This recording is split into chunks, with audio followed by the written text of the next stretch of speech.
As a young citizen of India, armed with technology, knowledge, and love for my nation, with a vision of transforming India into a developed nation, I am joining Shobhit University. What about you? Very good morning to all the participants from India and abroad.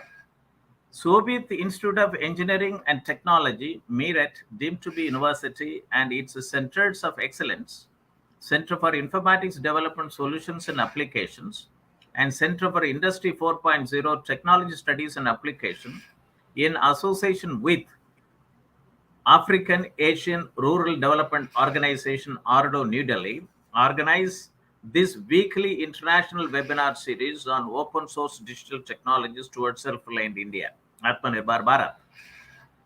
This is the 98th edition of the webinar series, 5th November 2022. This webinar is being held from 11:30 a.m. to 1 p.m. Indian Standard Time. On behalf of the Honorable Chancellor, His Excellency, the Secretary General Ordo, Honorable Vice Chancellor, the faculty members of the university, and on my behalf, and as Professor Emeritus and Chairman of Centers of Excellence, Center for Agricultural Informatics and E-Governance Research Studies, Center for Agribusiness and Disaster Management Studies, Center for Informatics Development Solutions and Application, and Center for Industry 4.0 Technology Studies and Application, and Center for Health Informatics and Computing. Let me welcome our guest speaker of today's webinar, Group Captain, Dr. Rajiv Kumar Narang, Vayu Sena Medal. I have to talk on a very important topic, India becoming drone technologies global hub by 2030. Opportunities, challenges, and way forward. I wish to inform the participants and the speaker that University regularly conducts two webinar series, namely National Webinar Series on Doubling Farmers' Income by 2022, Atmanirbhar Bharat in Agriculture, on every Thursday, and International Webinar Series on Open Source Digital Technologies towards a Self-Reliant India, Atmanirbhar Bharat, on every Saturday. Under this international webinar series, these two centers of excellence have organized 97 lectures on very important topics. Let me read out the title for the benefits of the participant and our guest speaker today. Open technologies to provision simple and economical IT infrastructure. A roadmap for students using free and open source software and reaching goals of Atmanirbhar Bharat. Open source software and industrial IoT for SMEs. Free and open source software adoption and business models. Open data platform for smart digital government. Technology imperatives. Make in India for self-reliance. Edge artificial intelligence. Data governance for self-reliant India. Digital India transforming governance and society. India email service citizen@indiamail.com in 22 constitutionally recognized languages. Ecosystem architecture for digital transformation. Education system cyber critical infrastructure, seizing opportunities in open innovation and value creation network in the digital world for self-reliant economy. Digital India, urgent need for semiconductor manufacturing in India. Ensuring food safety and compliance through technology. Technology investment in agriculture value chain, role of foreign direct investments, entrepreneurship and skill development, AI design pathways, rise of platform economy, revisiting value chain governance, era of automation, industrial robotics and industry 4.0, Indo-German perspective of technology transfer, skill gap analysis and opportunities. Role of artificial intelligence in health care, current developments in diagnosis and vaccine research. Digital agri-tech and agri-startup perspective, health informatics network value chain, e-health system and beyond, leveraging emerging technologies for ensuring transparent and traceable agri and food supply chain. Unleash the power of citizen development for enterprise software development, e-governance models towards sustained quality service to citizens backed by technology. Indian MSMEs to adopt Industry 4.0 technology capabilities, urgent need for mentorship and accelerator program. Building public digital platform using microservices and APIs. Health informatics network value chain, early childhood development and learning. Health informatics network value chain, clinical AI, interface between machine learning and health informatics. Health informatics network value chain, importance of social medicine and community health in the times of health emergency. Gravity filter, a simple low-cost solution to the drinking water treatment in rural India. Open source GovTech startups, empowering growth with automation. Digital transformation in social enterprises and small businesses of India, challenges and opportunities. National Digital Twine Program, need for a robust geospatial infrastructure. Industry 4.0 in MSMEs, benefits of indigenously developed CollabCAD from National Informatics Center. Mass serialization and anti-counterfeiting solutions to fight illicit trade. Cybersecurity, risk and challenges and solutions, intelligence approach to reduce cyber risk. New Internet IPv6 root server toward Atmanirbhar Connected Bharat.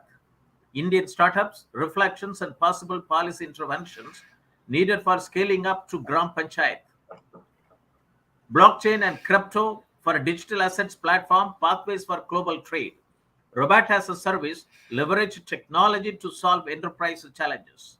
Space startups connecting to international markets with emerging business models. Enabling technologies for future vision. Vivekananda Secondary Education and Skills Development Mega Project, it's for high potential impact on rural entrepreneurship and the rural economy in India. Sports Grail, a digital sports media platform and prospects of Indian sports industry sustainability model at global level. Pharma 4.0, Industry 4.0 applications to pharmaceutical manufacturing, path to a digital transformation. Accelerate and scale non-linear growth through partner ecosystem. Technological renaissance and the human capital, a perspective. Health informatics network value chain, medical outreach, challenges and potential. Beyond COVID-19, revitalizing micro and small enterprises. Project management essentials, launchpad for future CEOs and startup founders. Beyond. Society 5.0, a new society beyond Industry 4.0 and post COVID-19. Smart village, oblique community, the African ICT, oblique IoT lesson. Digital economy, ways and means to protect, empower for self-reliance. Pragmatic ways for Atmanirbhar Bharat. Democratization of essential services by using sustainable energy as a catalyst. Transforming India through relevant education and vocational training. Digital technology in simplifying citizen life. Online learning during the pandemic and its future. Smart microeconomic zone, pathway for self-reliance at village level. Crime prediction support system. Knowledge management for development partnership to achieve the sustainable development goals of UN and implementing the Agenda 2030. Millet value chain from IoT to blockchain, a traceability roadmap. Aspirational district program in left-wing extremism affected district, a successful model of data-driven governance. Digital agriculture supply chain and trading hub, a geo-economic perspective. Market-driven agriculture, need for development of crop-specific strategies at block level. An open agri network to unlock the $1 trillion plus potential of Indian agriculture with the smallholder farmer. Developing rural entrepreneurship to ensure doubling of farmers' income. Leveraging the power of convergence through connecting the dots. Agri startups, agripreneurs, and rural innovators. Agronomy plus AI is equal to precision farming. Agronomy plus AI equal to precision farming. This is where today's drone technology will be very important at the smallholder farming system in India. Doubling farmers' income, imperative of plant health informatics network. Developing commercial breadfruit value chain to help farmers reach high value markets. Commodity value chain creation through agri network and agri AI. Farm to plate one-stop agri-tech platform to simplify supply chain and e-commerce needs of food and perishable commodities. Health Informatics Network Value Chain National Animal Disease Reporting System, NADRS 2012 and beyond. AI and Metaverse, Frontiers in Workspace, Coconut Value Chain Challenges, Transforming into Opportunities. Coffee Informatics Value Chain, Facilitating Smallholder of Coffee Farmers into Business. Health Informatics Network Value Chain, Building of One Health System, Role of Digital Architecture. Diversification of fish and fisheries, resource management and its challenges in Bangladesh. Data mining and digital agriculture. Drone technology ecosystem empowering smallholder farmers in India. Fisheries Informatics Network Value Chain, business plan for fisheries cooperatives to attract investors. Making urbanization work for the poor through new technologies. Disruptive technologies in precision agriculture. Strategy for total development of local area Dodala with ICT. Digital economy, ways and means to protect and empower self-reliance. And sustainability framework and standards for agriculture commodities, global experience. We Mill, a social business initiative for rural women. E-governance in digital India, challenges and potential. Application of AI and digitization in agriculture and animal husbandry. Organic and natural farming, creation and way forward. Transformation through technologies. Pathway for industries to embrace digital, operational, and knowledge transformation for participating in global value chain. Health Informatics Network Value Chain, Digital Health Analytics leading to digital twine for better health care. Smart, sustainably managing agriculture in remote train technologies empower farmers to make agriculture profitable and sustainable.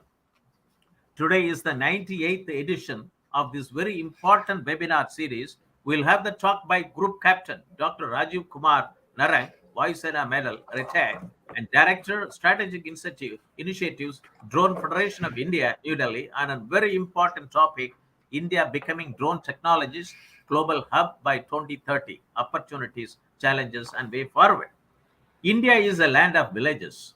Acharya Vinoba Bhave said, India is largely an agricultural country, Krishi Pradhan Desh, and a country of villages, Gram Pradhan Desh, having more than 6.25 lakh villages. And it's the foundation of Indian economy. And it employs more than 50% of the India's workforce and contributes almost 18% of the GDP. And climate change has got both direct and indirect effects on agriculture productivity, including changing rainfall patterns, severe drought, flooding, and changes in the geographical redistribution of pests and diseases. And climate, and according to the findings from Council on Energy, Environment, and Water, recent climate vulnerability index, 463 of India's districts, which are home to 968 million people, are extremely vulnerable to climate events. Farmers of India are facing multidimensional problems: price fluctuation, debt, lack of infrastructure, and weather. India has got about 14.5 crore operational holdings, of which 85% of the farmers have small and marginal size operational holdings. They are the food security network for India. They need timely, location specific, and personalized information for effective control on their production risk and then market their produce to identified market opportunities. And many national level programs, be in Digital India, Make in India, Skill India, Startup India, and Stand Up India program, have faced operational difficulties for its impact at farm level and farmer level, that too at small and marginal farmers. And I'm very happy to say in this webinar that design and make in India with respect to drone technologies are making a lot of impact at the smallholder farm level. And this is a very important thing. And we'd like to quote our Honorable Prime Minister's talk at the 7th Governing Council meeting of Niti Aayog held on 7th August 2022. In his opening address, he stressed, I quote, the need to focus on modernized agriculture, animal husbandry, and food processing to become self-sufficient and global leader in the agriculture. In his closing remarks, he said each state should focus on promoting trade, tourism, and technology via every Indian mission around the world. The states must focus on reducing imports, increasing exports, and identifying opportunities thereof. I also would like to quote the recommendations of the Doubling Farmers' Income by 2022 report 2018, which I have closely associated as a group leader for two volumes. Volume 11, which talked about agriculture extension and knowledge dissemination, and volume 12B is on digital technology in agriculture. And digital technology in agriculture has recommended 7 mission mode programs for digitalization of Indian agriculture. That is digital transformation. This is where today's topic is very important. Digitalized agriculture, digital technology and innovation in agriculture, synergization of Digital India, Make in India, Skill India, and Startup India programs for transformational reforms in agriculture sector through smart irrigated farming, smart rainfed farming, and smart tribal farming. Digitalized agromet advisories and agricultural risk management solutions, and digitalized agricultural resources and micro level planning for achieving smart village and smart farming, digitalized value chain for 400 agriculture commodities, digitalized access to inputs, technology, knowledge, skill, agricultural finance, credit, marketing, and agribusiness management, digitalized integrated land and water management system, digitalized farm health management for reduction of farmers' loss. The last one is in almost all the 7 areas where drone applications are important and imperative and will be innovative. And this is where, and since has born out of my experience working in the field from 1987 onwards. I was instrumental for bringing out IT blueprint in 1995 for the agriculture sector. And Government of India come out with the National E-Governance Plan in 2005 and the 2014-15 Digital India programs. And this committee took cognizance of those recommendations, and now under this webinar series, 2 webinar series, I conduct every week to propagate the need for operationalization of doubling farmers' income by 2022 committee reports recommendation, especially digital technology in agriculture. We have Atmanirbhar Bharat. It is a mission of Honorable Prime Minister to make India a self-reliant nation, rested on 5 I's: intent, innovation, inclusion, investment, infrastructure. Based on 5 pillars: economy, quantum jump, not incremental; infrastructure, one that represents modern India; systems, 21st century technology driven, vibrant demography and demand, whereby the strength of our demand and supply chain should be utilized to full capacity. Digital India program aims to transform India into a knowledge-based economy and a digitally empowered society. It has been a major driving force for budding entrepreneurs and a key contributor for the phenomenal growth of Indian IT sector. To empower the society and build the knowledge economy, the need for digital transformation was felt, and Digital India initiative has been the right push at the right time when technology is advancing faster than ever. Can you put that? Faster than ever. And we have 9 pillars of the growth area, and under the Digital India programs, under the National E-Governance programs, that is broadband highways, universal access to mobile connectivity, public internet access program, e-governance, reforming government through technology, e-Granti, electronic delivery of services, information for all, electronic manufacturing, IT for jobs and early harvest programs. Each of these areas is a complex program in itself and cuts across multiple ministries and departments. And according to NASCOM, India's IT sector is set to become an US dollar 227 billion industry by financial year 2022. And this is very important. And also on 2019, the Ministry of Electronics and Information Technology published a report titled India's $1 trillion digital economy. In collaboration with McKinsey, this report identified 30 digital themes. If scaled up nationally, can accelerate India's progress in 9 key areas. Digital world, rise of platform economy. We need digital ecosystems, which are essential for digital transformation in the digital world. 10 digital technologies are making impact: AI, 5G, IoT, serverless computing, biometrics, augmented reality, virtual reality, robotics, natural language processing, and quantum computing. We have three ecosystems: Industry 4.0, Society 5.0, and Agriculture 4.0. Society 5.0 has come from Japan. Industry 4.0 has come from Germany, and India has to give to the whole world in Agriculture 4.0. And we have Amrit Kaal led up to 100. It's a blueprint for making India as a new India at 2047.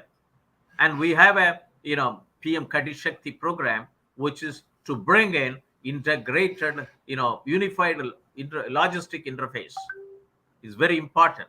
And they also announced the development of unified logistic interface platform to help different government and private agencies such as shippers, service providers enable information exchange on a real-time basis in a confidential manner. I also would like to quote our Honorable Prime Minister's Independence Day speech on 15th August 2022. He announced 5 pledges. Their names, 5 pillars for India's development. He termed them as Panch Prans, goal of developed India. Remove any trace of colonial mindset. Take pride in our roots. Unity, sense of duty among the citizens. We have sustainable development goals of the United Nations and the Agenda 2020. 17 goals and 169 targets to be achieved. Today, the topic is India becoming drone technologies. Global hub by 2030. Opportunities, challenges, and the way forward. And I would like to quote some of the recommendations where they very clearly talk about the need for drones. Doubling farmers' income by 2022 report, 2018, it in one of the 42 strategic intervention proposed, digital technology in agriculture, where it talks about formulate agricultural drone policy. India has got a drone policy 2021, but 2018 in its report when it is submitted, it was written formulate agriculture drone policy for collecting high resolution imageries for agricultural risk management and mitigation of UAVs by public and private sector providers to support precision agriculture in India by incorporating appropriate clauses in the draft National Geospatial Policy, May 2016. That is a recommendation. I don't know what the government is doing now, whether they have included appropriate clause in the National Geospatial Policy in 2016 or not. And also to facilitate startups to build advisory services based on high resolution imagery. Startups to build advisory services based on high resolution imageries, because this is needed in every gram panchayat. Smallholder farmers, they need advisory services. Create 3D printing facilities in KVKs to facilitate agricultural mechanization in a big way in small and marginal farm holdings. Formulate a satellite imagery strategy for agriculture by ISRO. Formulate a satellite imagery strategy for agriculture by ISRO in collaboration with ICAR, state agriculture universities, and other development stakeholders to enable accurate and timely spatial application information utility tools. In convergence mode for direct benefits of farmer, especially small and marginal operational holders who are more than 85% of the farming community in India. Develop and promote standards, and more importantly, harmonized standards 2G, 3G, 4G, 5G, IoT, and MTM for large-scale use of precision farming in India. Bring in all the protocols used in a convergence mode. Drone rules 2021 make it significantly easier for people and companies in the country to now own and operate drones, since under the new drone policy, no security clearance is required before registration of license issuance. Drone categories in India are nano, micro, small, medium, and large.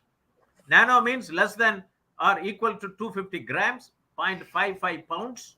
Micro means about 4.4 pounds, means up to from 250 grams to 2 kg.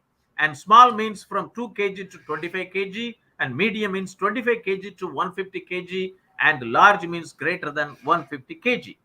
And we also have Digital Sky Platform, online platform hosted by Directorate General of Civil Aviation for various activities related to the management of unmanned aircraft systems activities in India. Prime Minister Shri Narendra Modi hailed the drone rules 2021, and he said the rules would usher in a landmark moment of the sector. He tweeted, "The new drone rules will tremendously help startups and our youth working in this sector. It will open up new possibilities for innovation and business. It will help leverage India's strength in innovation, technology, and engineering to make India a drone hub. India has the potential to be a global drone hub by 2030, the Ministry of Civil Aviation said. Application of drones in agriculture in India have been published in various articles.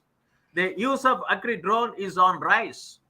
Lot of drone-based application agriculture projects are underway in India, and there are benefits of agri-drone as published: security, high efficiency, water saving, low cost, and easy to maintain. There are limitations of agri-drone as published. There are connectivity issue, weather dependent, and knowledge and skill. In this webinar, we will had a talk in this webinar series. We had a talk on drone technology ecosystem, empowering smallholder farmers in India. One of the very successful, startup in the drone by Mr. Rahul Singh. He is the founder and CEO of Lycon Aerospace Private Limited, Bangalore. And he talked about benefits of drone technology in agriculture, and also that he talked about different drones for agriculture: Azure, Acros, and Evital, and Seedro, and how India can become a drone hub of world 2030.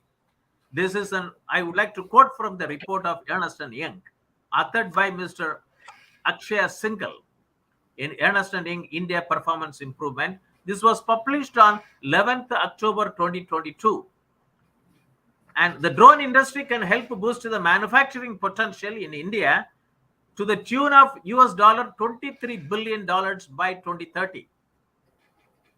The government, the private sector, and the startups needed to adopt a strong collaborative approach to make India drone hub of the world.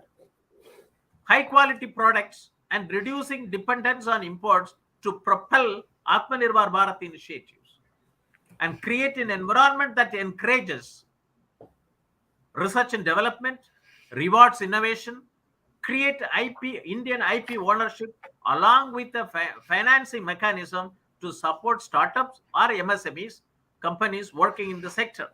And the next decade, India has the potential to exploit the opportunity that we cannot afford to miss: the drone revolution.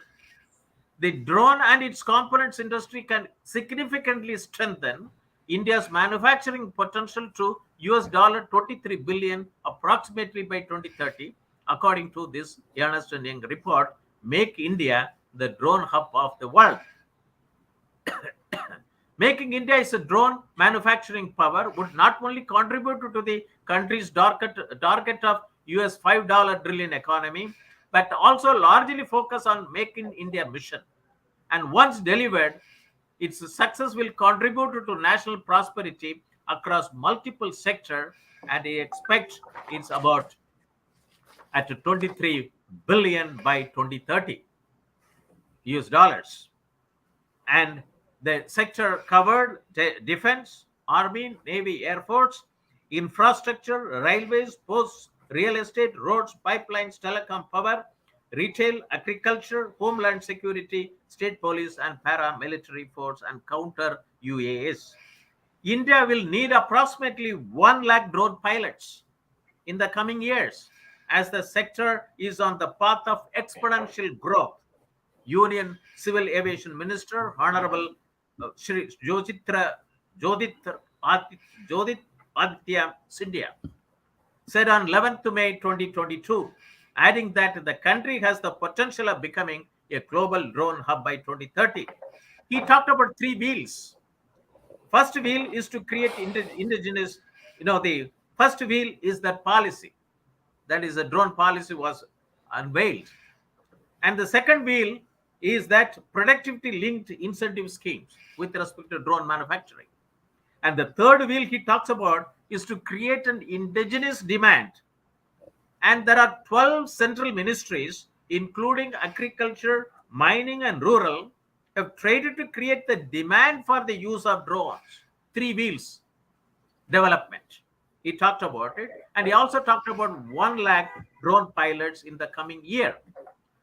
But as another article which is available in ForbesIndia.com, which is published on 18th April 2022, 5 hurdles India needs to overcome to become a global drone hub by 2030.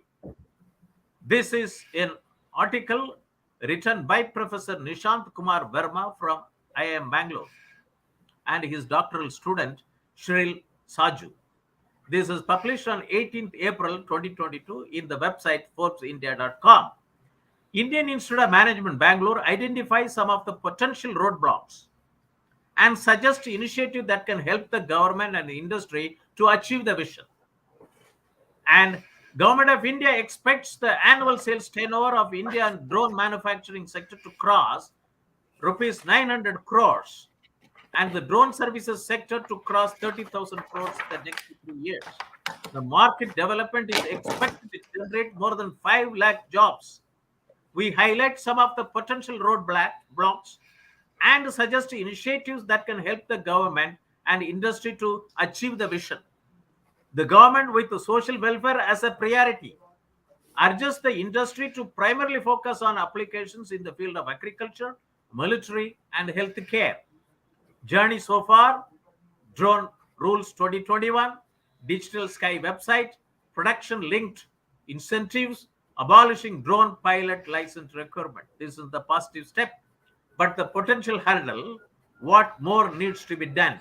Ease of import of components, development of drones and components manufacturing ecosystems, ensuring safety, insurance, and skill development drone pilots. These are the 5 areas which they have mentioned it. And there are a lot of articles which published UAV advantages and disadvantages. And although UAV, unmanned aerial vehicles, have become increasingly complex and efficient by using the latest advancement in technology, there is a room to grow. Despite the advantage, unmanned vehicles such as drones have become increasingly popular.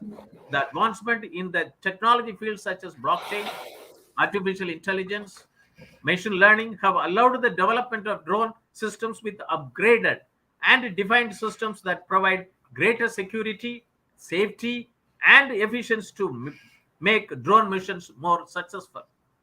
I would like to quote the book which is written by Group Captain Dr. Rajiv Kumar Narang, Sena Medal, retired. His book is as latest as 2019. India's quest for unmanned aerial vehicle and challenges. It is everybody should buy this book and read it. And it also says that it's likely to appeal all policymakers, military and civil aviation professionals, DRDO, Defense Research Development Organization, Hindustan Aeronautics Limited, and private industry and aviation enthusiasts. Unmanned aerial vehicle and unmanned compact compact aerial vehicles having the unique ability to undertake long duration and risky missions have raised questions on the need for having a man in the cockpit, a manned aircraft. However, it is not easy for an intelligent UAV to imitate the capabilities of human beings and replace them in an aircraft. These aspects have been analyzed while deliberating on the evolution of UAVs and UCAVs. The technological and regulatory challenges have a key role in the integration of UAVs in non segregated airspace, and this book examines various initiatives taken by India and other countries to facilitate optimum exploitation of civil remotely piloted aircraft systems, RPAS. The book provides an insight into UAV development by India and its two immediate neighbors, China and Pakistan, who followed their respective distinct trajectories. Its shareholders to access.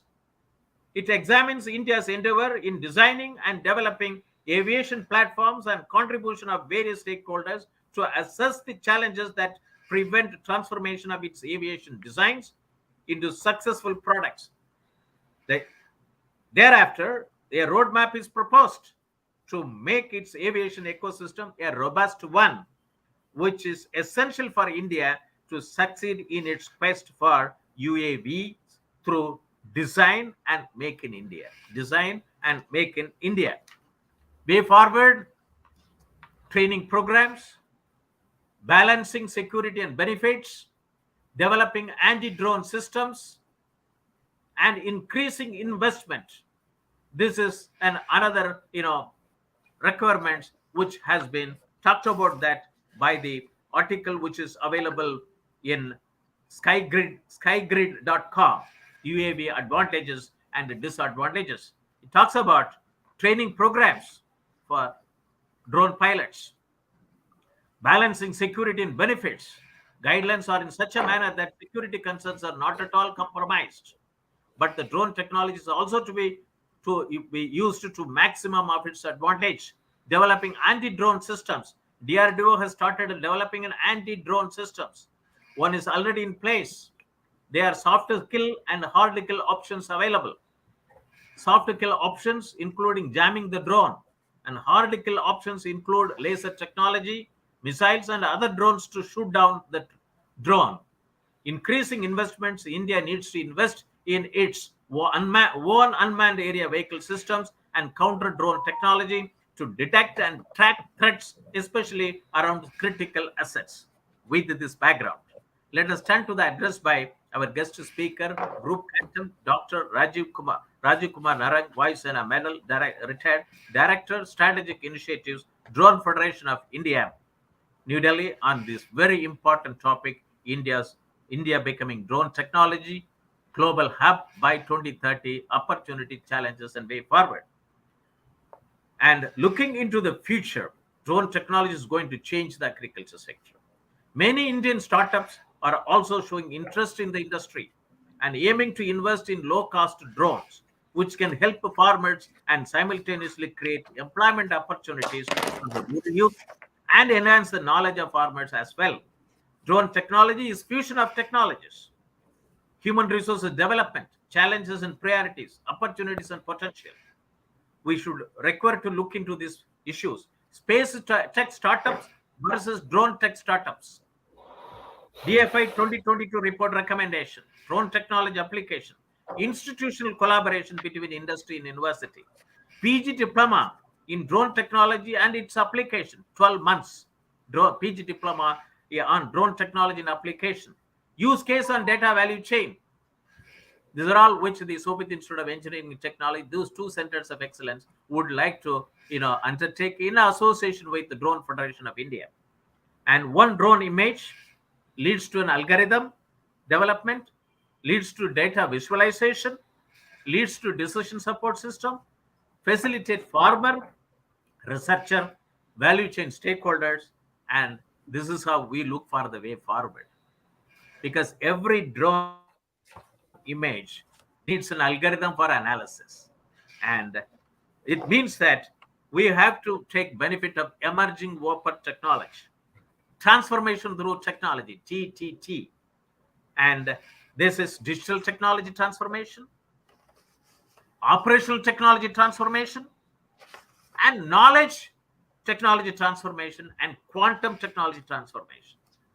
So this DT3, OT3, KT3, and QT3, they're all three, four areas has to be looked into it, and the drone technology facilitates that. Deep into that, let us unlock the opportunities in India at the earliest. We have seen on the ground drone technology in Swamita scheme launched by the government of India within less than a year has helped about 500,000 village residents, half a million village residents to get their property cards by mapping out the Abadi areas. Let me introduce the guest speaker, Group Captain Dr. Rajiv Kumar Narang, Vice Sena Medal, retired. Mr. Manish. Group Captain Dr. Rajiv Kumar Narang BM was commissioned in the helicopter stream of the Indian Air Force, IAF, in December 1989. He has flown more than 4,700 hours over varied terrain comprising Siachen Glacier, mountainous region of Himalayas, deserts and plains of India. He is a flying supervisor, qualified aircraft accident investigator, and an alumnus of the prestigious Defence Services Staff College, DSSC, Wellington, India. He has served in staff appointments at Air Headquarters and Headquarters Integrated Defence Staff. He was awarded Vayu Sena Medal for the meritorious service in 2000.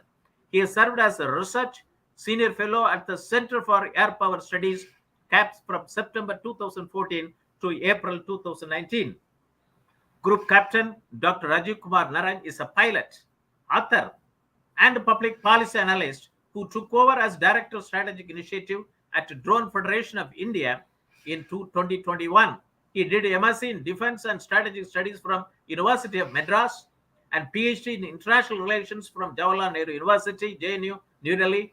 He authored a book titled India's Quest for UAVs and Challenges, and a number of research papers on aviation, drones, drone regulations, counter drone systems, make in India, and military history.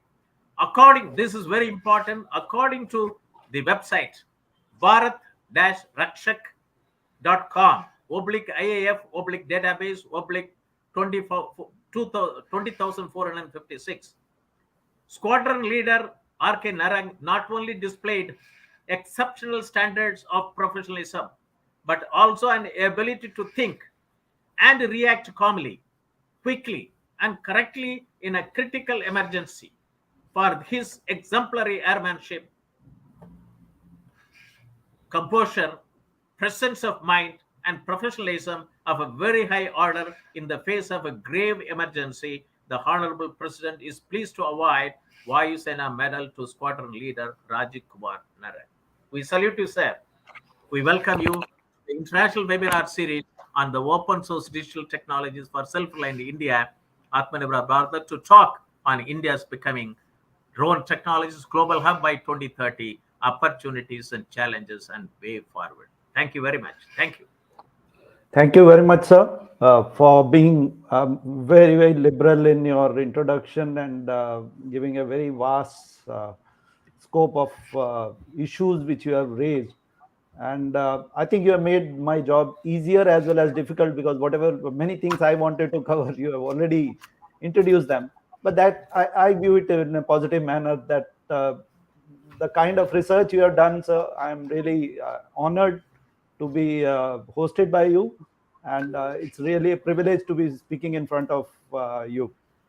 So coming to the subject per se, may I request the presentation to be loaded? Yes. So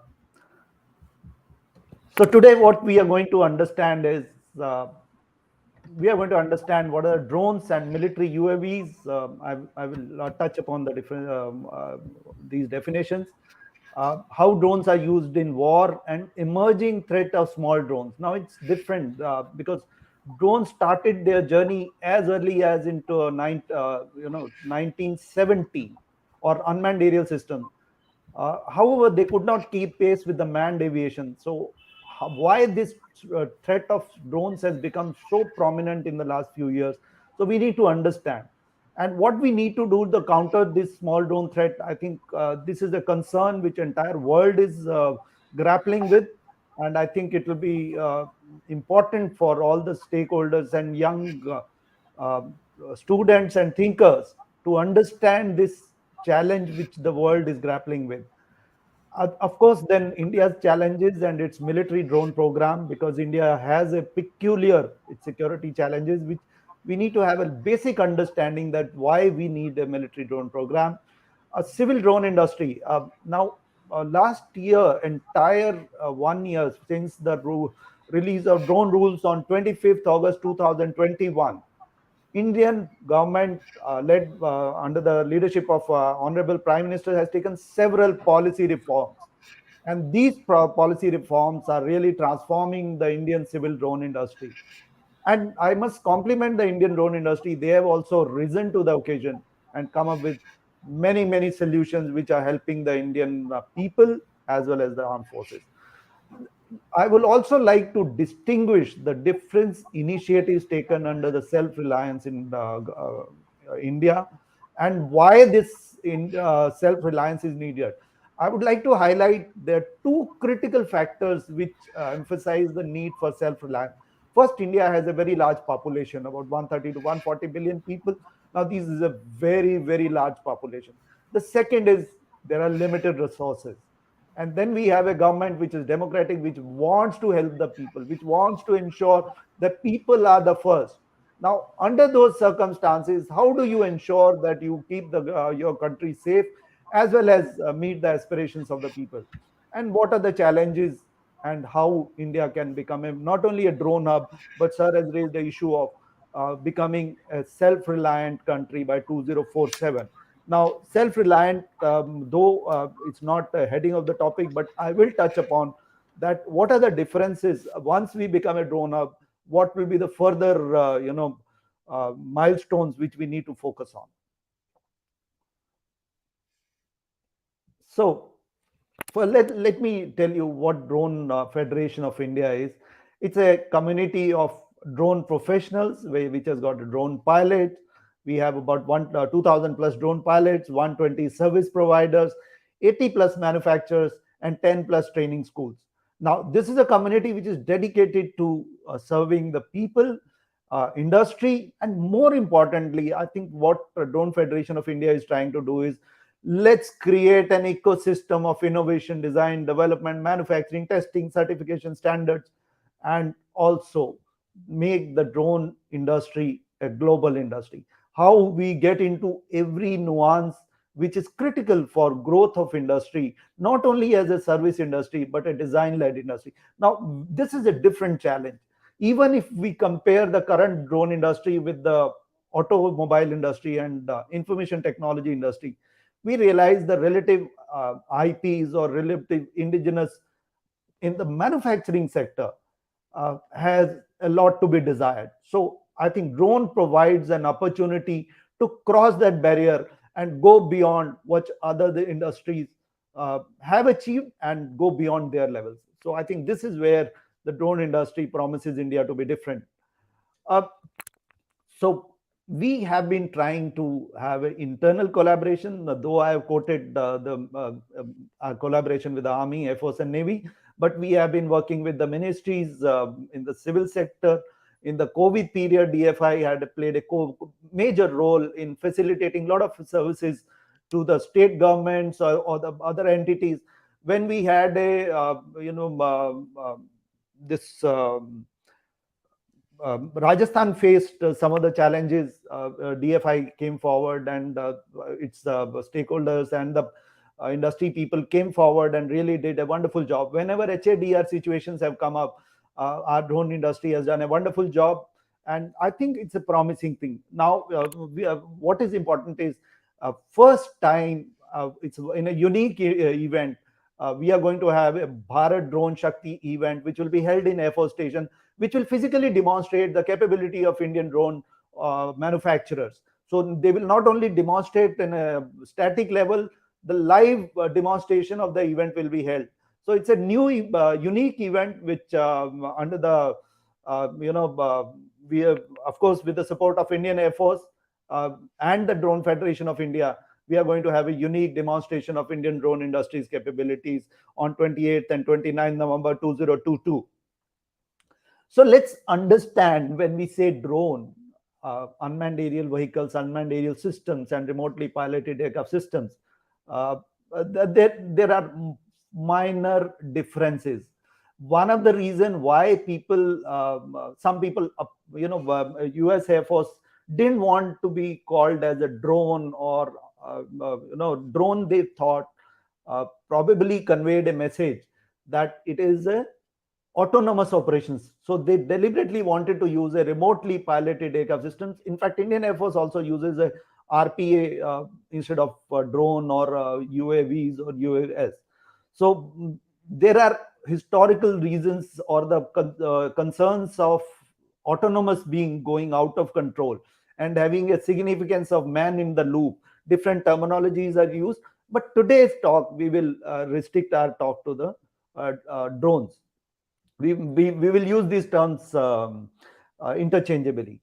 Uh, Important thing what we need to understand is that two technologies, not only the drone, is the counter drone technology also has the potential to become the innovation and manufacturing like high technology, high value industries of India. Now, when I say this, there are demonstrated examples as I grow, as I cover my presentation, that why these two industries are different, why they have a potential to become a manufacturing and innovation led high technology, high value industries of India. However, there are challenges which I will cover as I go in my move forward in my presentation. So let's understand what is drone. Drone is basically an aircraft that can operate remotely without a pilot on board and can be operated autonomously.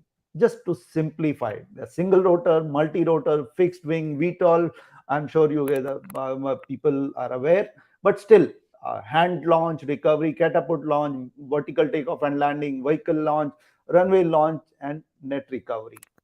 Let's understand the drone components. Don't run very fast. Don't run very fast. All right, sir. All right, sir. All right, sir. So basically, what we are trying to understand is that drone is not a unique entity. It has different components. If universities and academic institutions have to understand that where the gap is, then we have to understand the nuances of this system.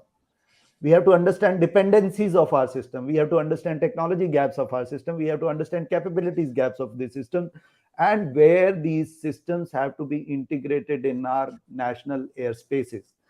Remember, there are manned aircraft flying with very limited airspace. Airspace is becoming less. The defense forces had certain airspace. Their airspace is getting constrained, and now drones coming from bottom of the, because defense forces operated at the low level, and drones occupying a lower end of the airspace. The airspace is going to become even more congested, and the Indian drone industry, as well the global drones, now have the capability to operate not only at the low level but at all levels of where manned airspace is there. In fact, in some cases, it is beyond the manned airspace capabilities. So they are near space operations and much higher capability. And they have a very long operating capability. So we need to understand this is just a small drone. When we go to the bigger system, we will have to understand the complexities of those unmanned systems if India really has to become a drone hub. Now let's understand what these drones do. You have to do a repetitive operation. Many manned aircraft have accidents because it is mundane. You are doing the repetitive. There's a loss of attention, or there's a human error. So these dull jobs can be done by a drone without creating stress and physical or human element bringing into it. It is the technological solution. And there is a potential to make it more efficient, more effective, and reduce the dangers or the limitations of human beings. Dirty. Now, remember, there are areas where human beings do, and not only that, they are toxic, the dangerous events.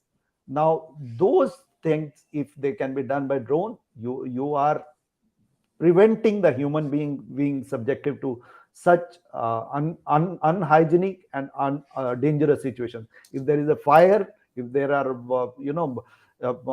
manned aircraft has to operate close to the, let's say, wires, the chances of human errors, you can do it with a very low cost, very efficient platforms. If you have a where human pilots will be subjected to high temperature and there is a chances of risk, you can take greater risk and to do these tasks. And remember, if there are long distance operations, there are continuous requirement of operation, you can use the technology. And one more thing, what human eye could have missed out, with the technology you can not only play it, you can record it, you can analyze it, you can put AI and do the job in a much more efficient manner. So these kind of capabilities are making drones an essential element of many new requirements. Now, data, sir has already talked about it, how these technologies are transforming many such capabilities in agriculture, uh, your surveillance, mines, your land surveys. So they are going to play. But what we may need to remember is it is also raising new challenges. These technologies or this data has to be analyzed, and those softwares, what is the capability of Indian industry in those softwares? How much is the dependence? These are the more critical aspects than just doing the capability utilization. If we have to transform into India into a high technology, high value hub, then we have to analyze and understand each aspect of these.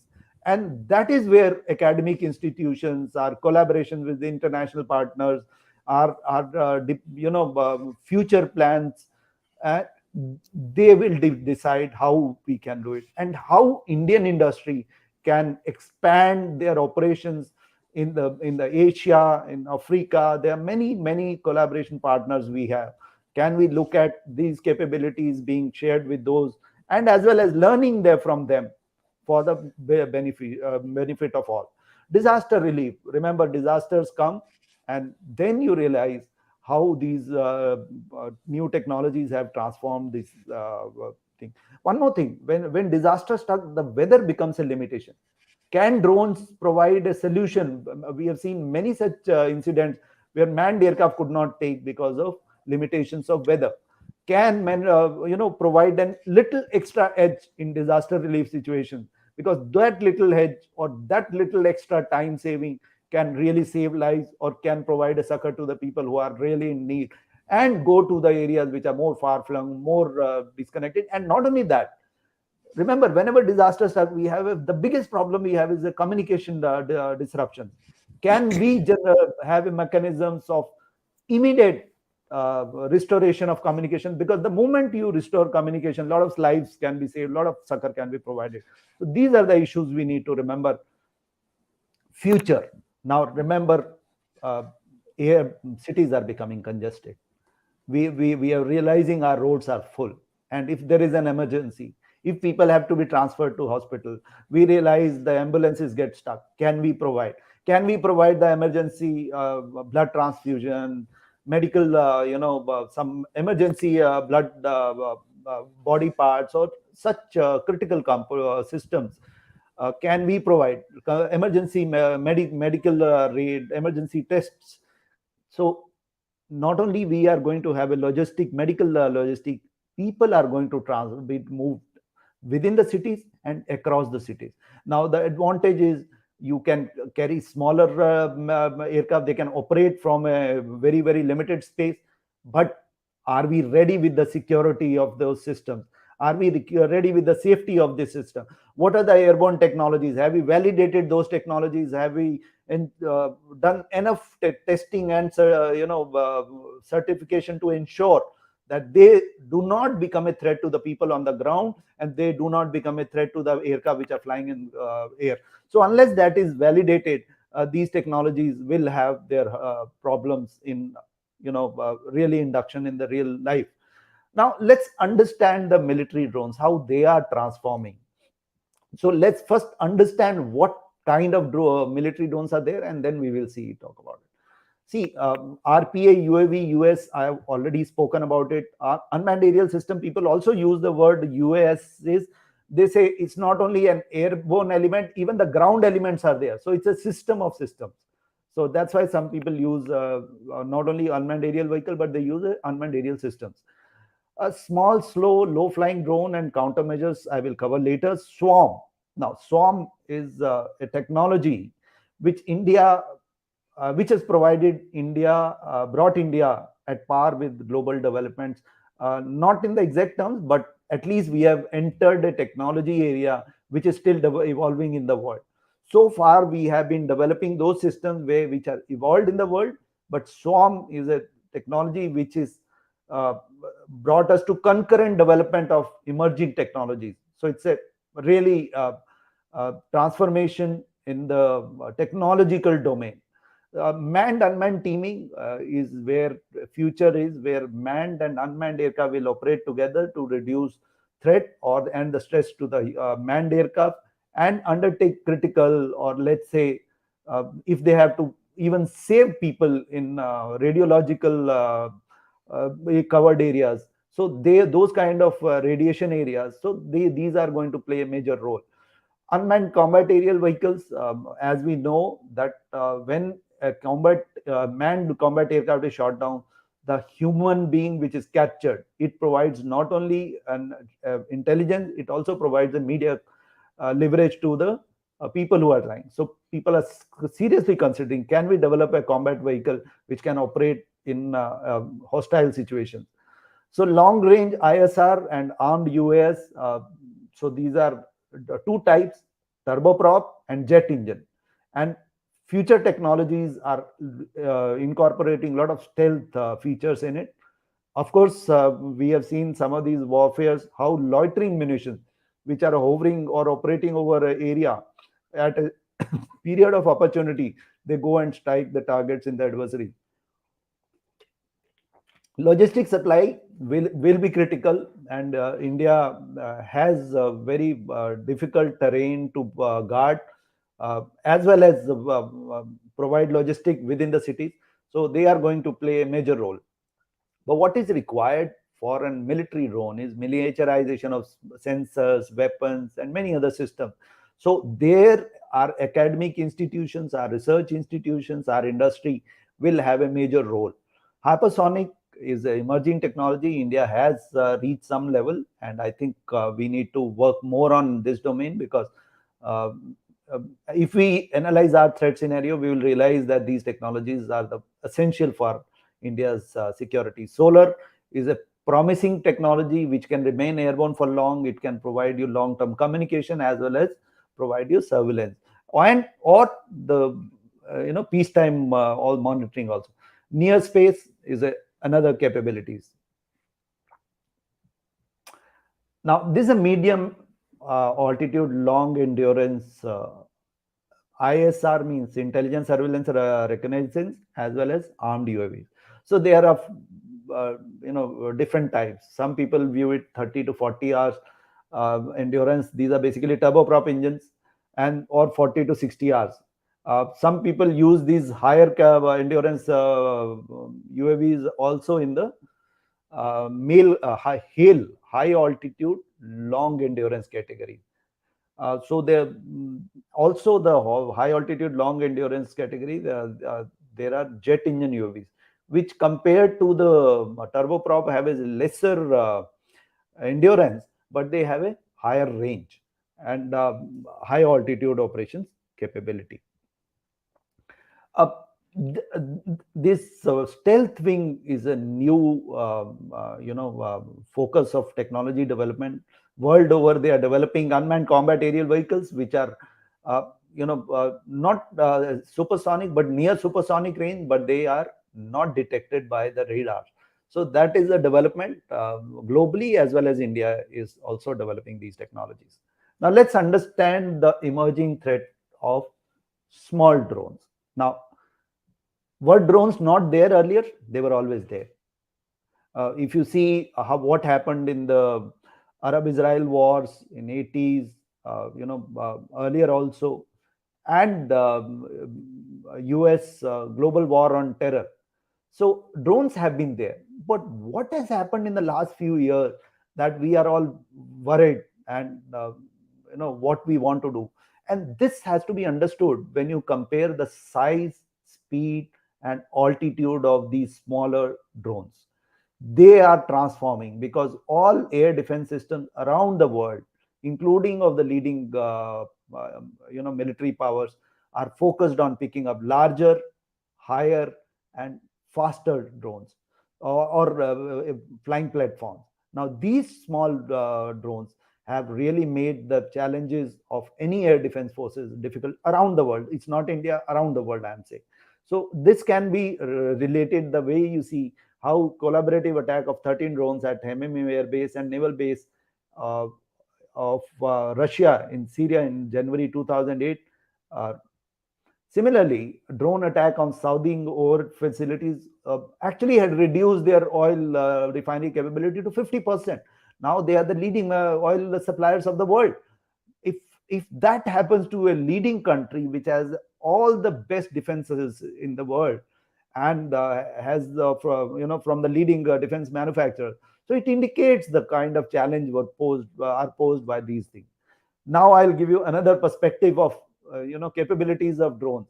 It's a technology which has brought people with differing ideologies on the same platform. Now if you compare Pakistan, Israel, Turkey, and Azerbaijan flags on a one victory monument, then you need to think how technology can transform. This is a victory hotel built by Azerbaijan to commemorate the victory over Armenia in Nagorno-Karabakh.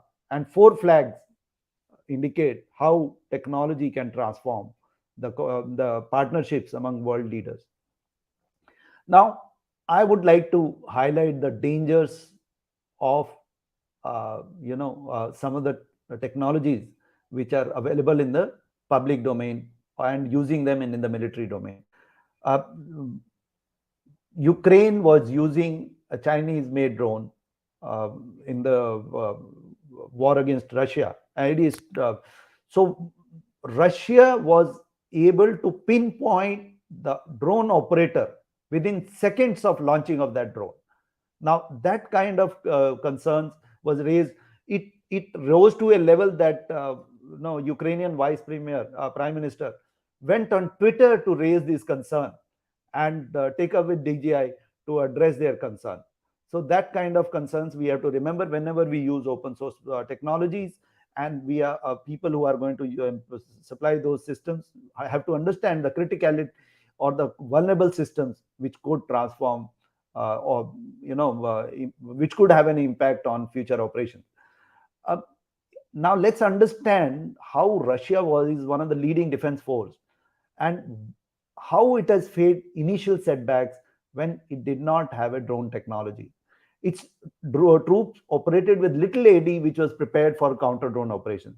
And TB2 was made a hero in the initial phase of the war, where music videos with the Ukrainian drones with music videos striking the targets, edited video of TB2 was shooting down the Mi-8, where the Russian soldiers were disembarking. But the recent developments indicate, the initial indications were that Turkish company will set up a manufacturing base in Ukraine, but I believe recently they have not agreed to set up this drone manufacturing factory. And the Justin Bronk, senior research fellow at Royal United Services Institute, TB2 were highly effective in the first 2 or 3 weeks until Russians organized their air defense system. So it means that you can minimize the impact, though I agree, though I believe that you cannot eliminate the threat of a small drone, but you can certainly minimize the impact. and Russia also lacked the media power and drone technology, and it had to acquire the Iranian drones. Now imagine what is the significance. A leading defense manufacturer goes to a new emerging manufacturer to develop a new, to acquire a new technology for its war against its adversaries. Now let's understand the impact and the capabilities of drone. While if you go to the internet, the media and the which are showing the drone warfare, they indicate as if Russia drones have transformed, Ukrainian drones have transformed the warfare and Russia is losing. But effectively on ground, you see, yes, there are setbacks for if you see the purple area or there are some setbacks, but as a whole, Russia has won. So drones can be an enabling technology, but it's not alone a war-winning technology. So this aspect has to be understood by all of us to really make a realistic assessment. Now let's understand the counter-drone technology. How do we counter? So there are multi-systems are being developed. The radars, ASA, PISA, X and S-band radars are being developed. But what we need to understand is these radars are being suited to pick up small drones. They have a relatively smaller detection ranges. RF systems are being used, EOIR system and acoustic systems are being tried to, and multi-sensor detection and tracking systems are being used with AI to pick up a small drone and track it. And neutralization systems and destruction systems, jamming, spoofing, lasers are still evolving. High power microwaves are still in the evolution stage. Kamikaze UAVs, small unmanned aerial systems or defender drones are developed. Drone swarms are being developed to neutralize a rogue or a hostile drone. If you have a swarm of drone coming to you, now this is the biggest challenge for any air defense planners. And what we must understand is Indian MSMEs, startups, and DRDOs provided counter drone solutions after the drone attack on Jammu on 27 June 2021. Now that was a panic area, and Indian manufacturers demonstrated their capabilities. Drone is an evolving technology, and counter drone is an evolving technology, and that is where we benefit out of it. Understand India's challenge. Of course, we have a conventional threat from Pakistan and China, but India, even in the peacetime, faces the unconventional threat. There are surveillance and arms strikes by terrorists. There's a smuggling of drugs happening, weapons happening, counterfeit currencies happening. They are providing, supporting insurgents with various, cross-border movements. Criminals have a potential to use it. So these are the new challenges. For us, another challenge is China-Pakistan collaboration, Pakistan-Turkey collaboration, Turkey-Ukraine collaboration. Now these are, Turkey-Ukraine collaboration is impacting the Pakistan because these technologies are coming to Pakistan, and that has a direct impact on India. So these are, India has to be on road. And one more thing which I would like to emphasize here is, remember, India had a significant, when China technology was evolving, aviation technology, India could get technology from Russia, India could get it from US and Europe. But now Chinese are trying to develop niche technologies. Now that's a challenge. If that be the case, then India has to be on its own feet. Now that is where self-reliance becomes significant. If we understand that, we will understand why we are doing. But what we need to remember is, now if we come to Indian military UAV program, we have developed Nishan, Panchi, Rustam 1 with armed version, Archer is there. We have reached significant milestones. But I will cover later. You see this, there's a Rustam 2 is being developed. Also, we have developed a combat aerial teaming system. Now, what is this combat aerial teaming system? Combat aerial teaming system has a manned aircraft as a parent aircraft. Then it has got a warrior, which is a UCAV. Then there is a swarm it has got. And third, it has got a missile. So multiple system capabilities are being provided in a collaborative operation. Here, one part which we have not covered is a UCAV development. And recently, Swift which is a scale model of unmanned combat aerial vehicle system, had test flown. So India is making progress, and its industry. Now, if you see the scale of industry here, I would like to emphasize now, not photograph. Indian drone industry has supplied logistic drones. Indian drone industry has supplied surveillance drones to the armed forces. They are developing naval drones. And remember, some of these drone companies had competed with global companies to supply. And when you compete with a global, there is no chances of a shortcut or providing an under capable entity machine. And also you have to remember, India has the most complex and difficult operating terrain. They have to operate in a high temperature in deserts, they have to operate in plains, and they have to operate in high altitude, which is as high as 5,000 to 5,000, 6,000 meters. Now, those kind of capabilities globally is a challenge for global manufacture. And that is where Indian innovators have demonstrated their capability to develop. But remember, again, we need to go back that these are relatively small drones. Now we have to go and transform these drones into a bigger platform. And this part has to be understood. Now, when you also compare with the aviation, in my book, I analyze challenges to aerospace design and development. We are in the similar phase. We are in the transformational stage. If we understand where we lack, we identify the capability gaps, we identify the technology gaps, we can transform into a high technology, high value industry. And that is a promise this has got. We need to ensure we address the critical concerns. We work in a cohesion, we work in a synergistic manner to reach our ultimate goal. In the civil drone applications, Professor Moni has already covered Swamitva, agriculture. They are really transforming. They are empowering our poor people who could not get a loan. They had a challenge. They had land, but they couldn't get a loan if they wanted to even have agriculture products, or they wanted to expand their businesses, or even use it in emergency. Now they are being empowered, and this is being done by drone. It could not be done in the past. Today we have an empowering capability. Agriculture is not only providing them capability, it is providing them safety against harmful chemicals. The number of chemicals or the amount of chemicals are being reduced. Secondly, it is being done in a faster manner. Earlier it took longer. Now you can do it in a faster manner. So if you have an emergency of some attack or some emergency, they are able to provide a faster solution. Smart cities. India has a very complex problem of expanding population, limited space. So how do you design? How do you develop? So drones are providing very, very valuable inputs of designing these cities. Corona pandemic showed how Indian drone industry came forward and provided and helped the local government in providing critical support, monitoring of various areas. And remember, those times, even police forces, they had people suffering from corona. So technology provided a critical filler where they could ensure timely monitoring of various situations. Medical and logistic, we have already spoken. Urban air mobility within the cities is a technology. It's a promising. Two Indian companies are developing electric vehicle, or three now, which can carry human, or three now. It's in fact rather fourth now, as I remember.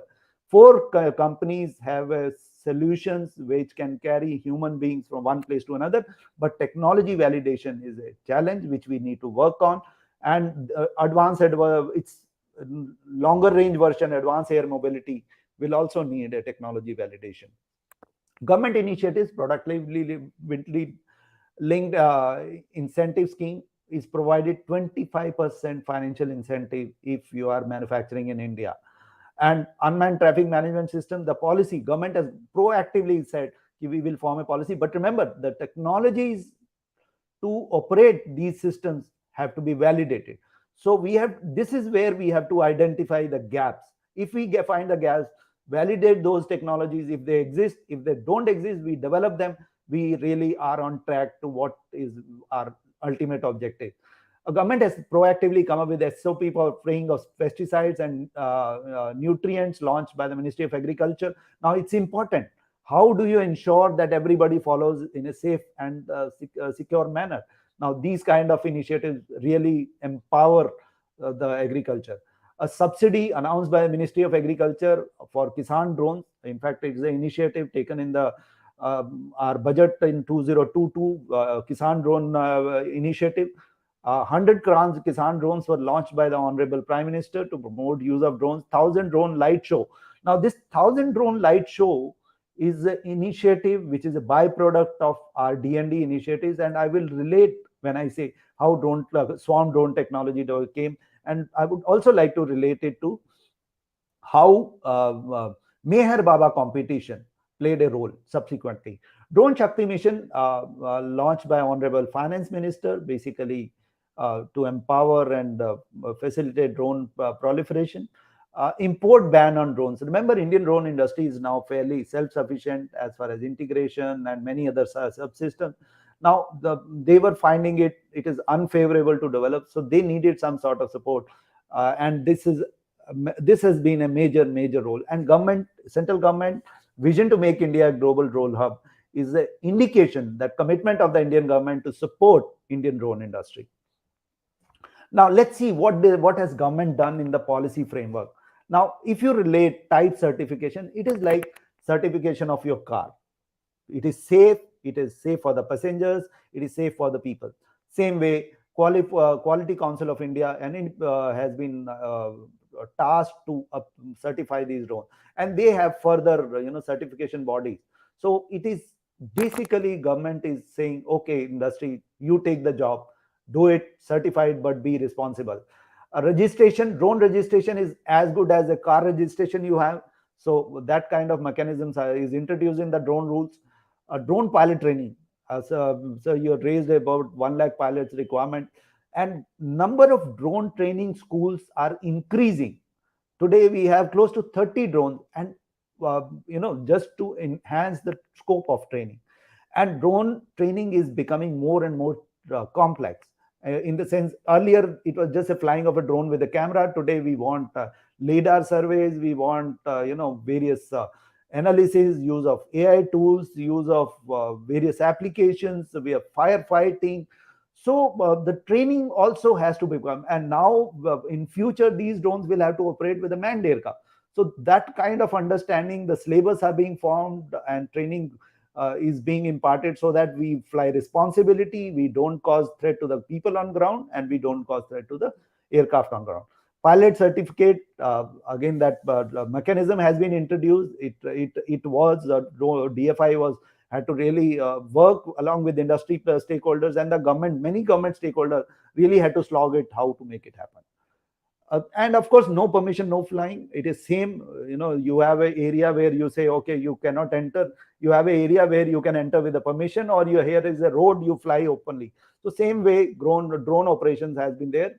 I will show you as I move. So categories of drones, I will not dwell deep into it, but in general, you said there are different categories of drone. They are defined in the drone rules. You read it, you will realize. But remember, the limitation of the current drone rule is 500 kg. There was a challenge of publishing drone rules, so it was limited to 500 kg. Now, since we have gained the experience, can we go to the higher drone? So that is a challenge. So as we move, it's a continuous process if we really have to become a global drone hub. So you had said already introduced these drones, but if you go to the drone rules, you can really understand how drones are divided in the drone rules, but they are limited to 500 kg. Drone certification, as I said, it is who are people eligible? Its validity is 10 years, and it is issued by QCI under DGCA. Okay, unique identification number is given to each drone by the digital sky. It is like your car plate. You have a car plate, you can always go and find out who's flying. That is to make you responsible, and that is to make people comfortable. The drone flying are known, and you're not worried about it. Who all can be certified drone pilots? What syllabus they should do, what is the validity?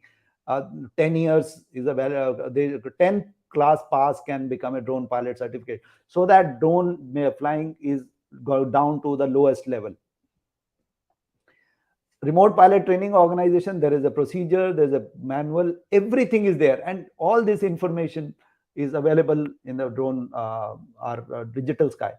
And remember, this India, you see the red marks, these are the only areas which you are not allowed. Dr. Saab, can you go to the previous screen?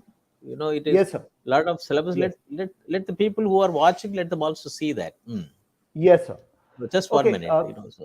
Yes. So let me explain it since you're watching it. Basically, how you apply for drone pilot training, and it is all in the digital sky platform. You just go there, you can select your remote pilot training school and go and get training. So it's as simple as that. If you go to the digital sky, really do your work, you will come to know what is there. Now let's see where you can fly. You can go as an individual, log in and see where you are standing, whether that area is cleared for fly or not. And now this airspace is limited to 500 km. 90% of the Indian airspace is cleared for operations by drone.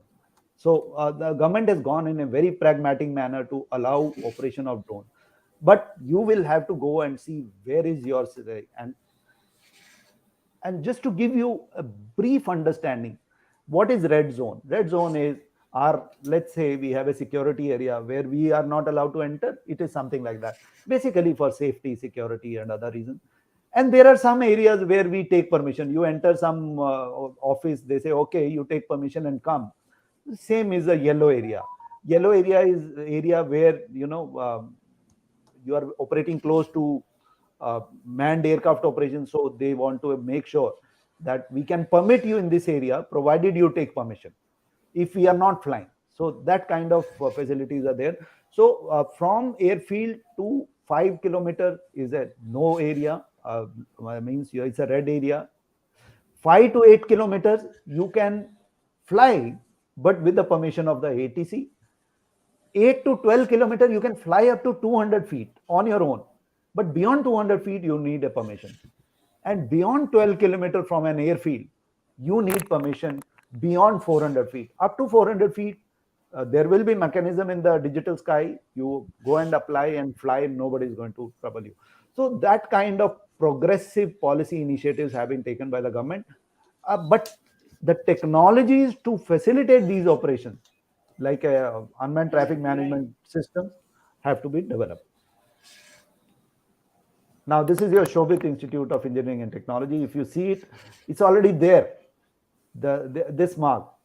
So you can relate whether you are in a red zone and green zone. And in fact, it is my recommendation that Shobhit University becomes a drone training school, a remote pilot training organization, and also become use that airspace for research, development, and validation of technologies, and focus on some of the technology gaps to really contribute in this great mission of Make in India and Global Drone Hub.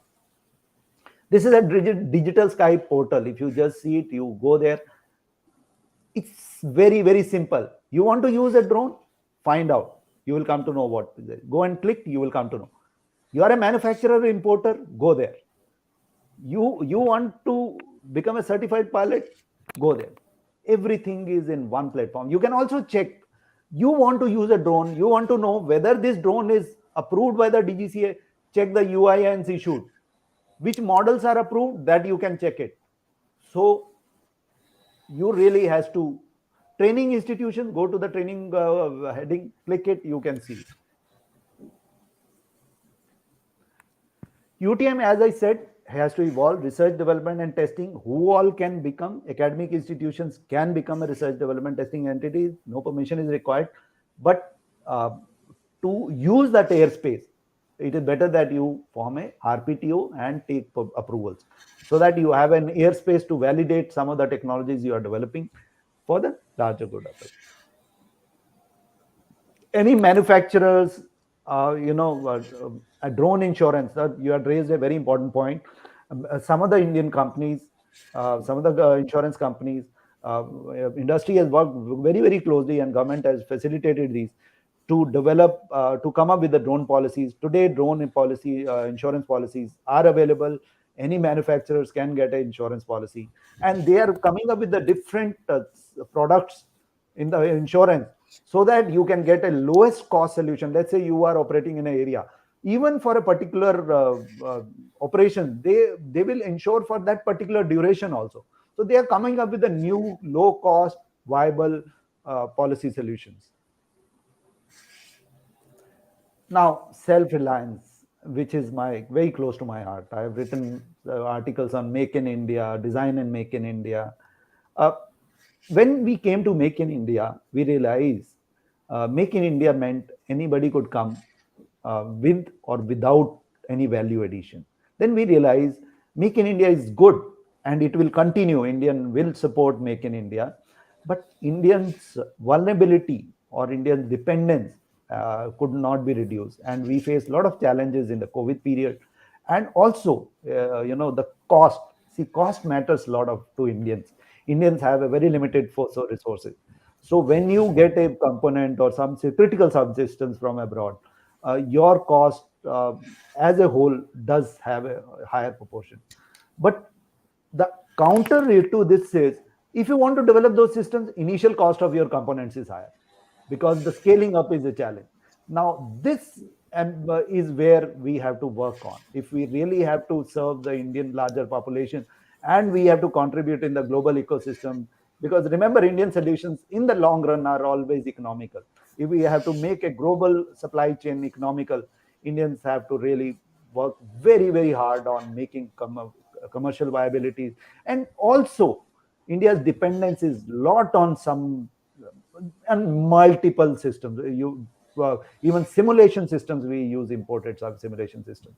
Your components, critical components, the autopilots, your motors, they are yet to reach a scale. And it's not that some of the technologies we have to develop, some of the systems we are not manufacturing because of scaling challenge. So we have to find a way out. And this is where innovations and ingenuity of Indian innovators sitting in these universities and in the global conference, you have to think how we can make it. Indian government has also come up with design and development competitions. I will cover later. Make 1, Make 2, and Make 3 provisions have been created in the defense acquisition procedures. Now, we have to create situations where these become successful. Now, here I want to quote former President APJ Abdul Kalam. He said Make in India is quite ambitious, and he said it in 2015. We need to ensure that we do not become the low-cost, low-value assembly line of the world. If we go on that path, the growth will come at great price and pain to the people. We need to do original research to design, develop, and manufacturing in India by using the ideas of the youth, the wisdom of the ages, and vibrancy of democracy. So this is where our self-reliance has to be focused on. And I always take inspiration from this quote, and it is there in my book also. Now, let's understand some of the innovation and self-reliant initiatives taken by the government of India. But here I will give a little bit of caution. While these initiatives have a lot of strength, our work is to make them better. Our work is to understand where the challenges are. So devil lies in details. We need to work much more in these areas. Innovation for Defense Excellence, launched in 2018, is transforming Indian civil military drone industry and in the counter drone industry. Many participants in these initiatives are contributing to Indian design development ecosystem. Technology development of fund of DRDO. Of course, these two initiatives and Meher Baba competitions are meant for Indian people, but they are contributing a lot. Meher Baba competition brought swarm technology to India, and it has brought at a stage when India was facing challenges during the Galwan conflict. In September, October, China demonstrated a swarm of supplying ration to their supply food, which indirectly was a messaging that we can use it for military purpose. And by January 2021, Indian innovators demonstrated an armed drone during the Army Day Parade on 15th January 2021. Now, that was possible because of innovative competition and innovators from Indian startups and MSMEs. So they are the future. BSF, high technology undertaking for maximizing innovation. This is the first initiative taken by the Indian police forces to develop technologies, and I think it will do a much. It will be very useful for the Indian innovators. A sprint initiative where 75 IDEX challenges were launched by the Indian Navy in July 2022. It is going to transform many new startups into technological solutions. So that kind of initiatives are transforming. Even Kisan drone, which was launched in the budget, is a very uh, like it is an incentive to promote drones in agriculture. There is a provision to create ITI courses because we need a lot of people who will maintain these systems. A lot of people who will be playing various roles. So can we create such kind of courses for people who are 10th or 12th pass? That will be the optimum utilization of drone technology. 25% of the defense R&D budget, research and development budget, has been earmarked for private sector. Now this is a new initiative. R&D used to go to the government. Now this has to be understood by our innovators sitting in our academic institutions, in the startups. Can we leverage them? 18 defense platforms are to be designed and manufactured with the private sector under Make 1 and Make 2 and special purpose vehicles. So these are the initiative where government is saying, we have a public sector, but in the private sector, you have a capability, you come up. We will empower you. Positive indigenization list, where government realized that Indians had the capabilities, but they were not able to, scale up to support them. They came up with a positive indigenization list, and India has come up with the 3 such lists to support Indian manufacturers, to support domestic manufacturing. So if you go to the Department of Defense production, there are these schemes are there. Now let's understand the challenges. Now this is the most important aspect of it. Do we have a focused national R&D program to develop and validate drone and enabling technologies such as detect and avoid, UTM, UAM, UAM? Now, in the global domain, when we see these initiatives are taken by Federal Aviation Administration of USA, EASA of Europe, India has to really think about how we want to go about creating these technological initiatives. And it's important for India to cross the technology threshold of many technologies or validate those technologies developed by Indian companies. And they need funding or R&D program support to really, and academic institutions also have to see how they can support. And because they have to identify these very specific areas with the result oriented areas we can really do. I also believe that there's a duplication and lack of synergy in academic research. When I say duplication, there are 10 centers who are developing a drone, while the problem requirement is we need to develop an autopilot or we need to develop a particular subsystem. So you are duplicating, everybody is doing the same thing. And here, the professors, the people who are studying these subjects have to really work with the industry. If they do not know the problems of the industry, the problems will come, the professors will be thinking they are doing a good job, but effectively they are not contributing to our technology and capability gaps. So it's very important for our professors and the people, teachers, and the people who are planners have to understand that they have to focus our research on critical areas. Also, drone rules limit our operations of drones till 500 kg. They not only limit the operation of drone in 500 kg, the certifications, the standardization. Now, standardization I'll cover later.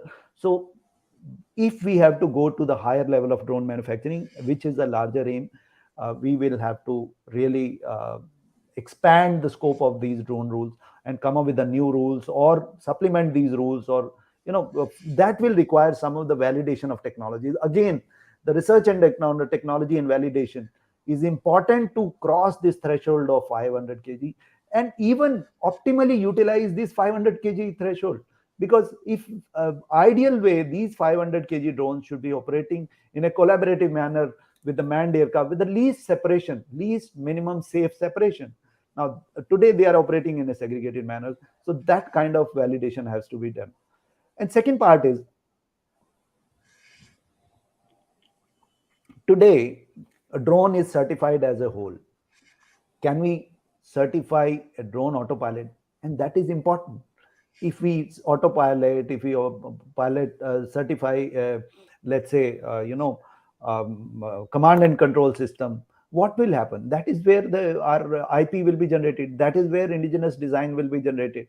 So we need to work on these domains to really support indigenous design and development. Also, we need to, in certification, there should be a clause which says, today when certification agencies issues a certification, it says it meets the QRs, but it doesn't say that design is indigenous. What do we need to do ensure that indigenous design can be identified? Once you identify, it is indigenous. So that aspect has to be there. Also, synergy between academia, R&D agencies and industry. As I said, if academia has to do research in a purposeful manner, it has to know the challenges of the industry. It also has to see R&D agency, what they are doing and what they are not doing, and where they are getting stuck. IP generation will come when we work on knowledge gaps, technology gaps, automatically it will come. Industry also doing the same thing. They lack focus on technology. They assemble the thing and give you final results, and we become good users and we are going very happy with it. But I think industry has to focus on, where we are dependencies, what will happen in the current situations, how we do it. This is where we need to work very, very seriously on it if really India has to become a global hub.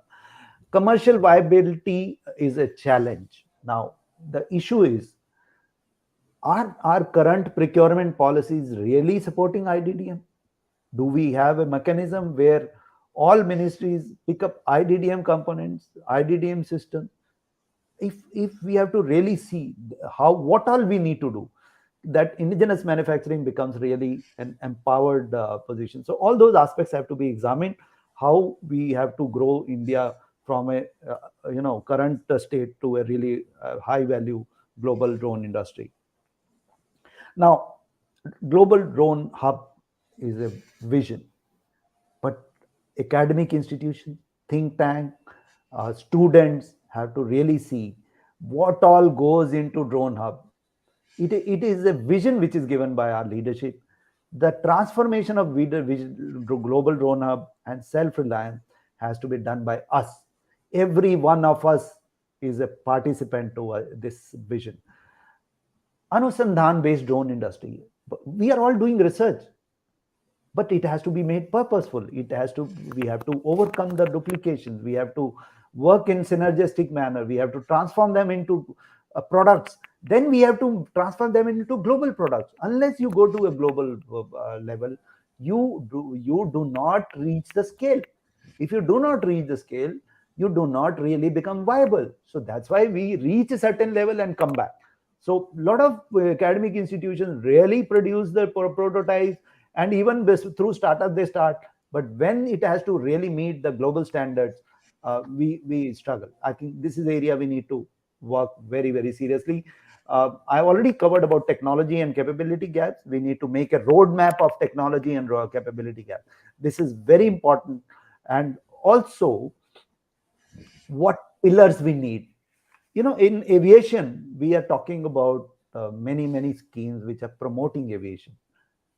But we are not talking about manufacturing. We are not talking of pillars of design development. But drone, we can do that. It's an emerging technology. Can we talk of what are the testing suitability of? Can academic institutions do a research papers on what technology systems are needed for testing site at the global level and where we are, and come up with the vision document with the what should be the testing site, what facility should be there. But the problem with the academic institutions, such papers are, they are not economically viable. So they must work with the industry. When they give this roadmap, it is not an academic paper, but a viable, implementable plan. That is how we succeed. Standards. What are the global standards? Which academic institutions in participating in standards formulation? Which academic institution is looking at standardization, whether we need standardization or not? How is it working with the global bodies? How are they working with the Indian bodies? That part. Where is the collaboration on these domains? Where is the research development on standards and standardization of drone and counter drone technologies? Because these are the challenges of the entire world.